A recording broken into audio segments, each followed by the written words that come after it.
Hello, and welcome to day 28. Today we're going to talk about how our perceptions become our reality. And what I mean by that is that we all see the world very uniquely through a specific lens that is based on our past experiences. We really see the world through our brain and not through our eyes.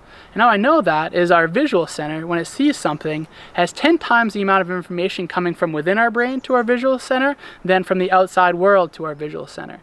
So what we're doing there is creating our own internal world. It's not necessarily seeing the world exactly as it is, but as we want it to be, or predicting what's going to happen next. And the brain does this to reduce noise and help us kind of deal with the stressors around us. But this becomes a problem if, say, in your childhood, in order to survive, you had to kind of run away from emotions, or you had a dad that drank a little too much. So your perception of the world is that everything was kind of dangerous. And so when you get to be an adult, everything then becomes dangerous.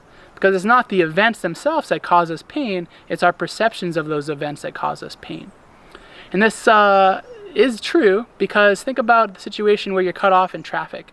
Most people would get upset pretty quickly, but some won't. So what that does show you is that it's the perception of the event, not the event itself, that causes you pain. And this might be an inconvenient truth, but it does put power back in your hands and make you kind of more in control of your own life.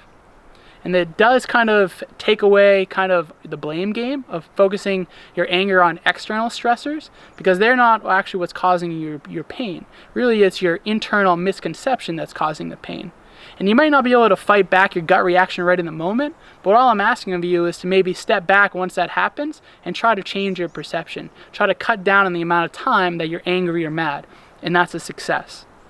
The example that really hits this home for me is of Viktor Frankl. He was a Jewish doctor who survived in the concentration camps. And unfortunately, his wife and daughter died very young, or died early on in the concentration camps. But he didn't give up hope.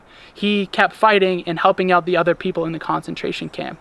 And his quote was, "It's the last of the human freedoms to choose how we react to any set of circumstances."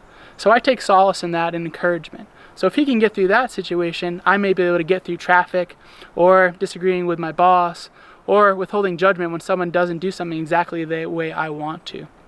So for today's self-reflection, I'm going to have you look back over some events for the past week to try to see if you can perceive them a little differently, to change how you see the world. So that's all I have for today. Thanks so much for tuning in, and have a great day.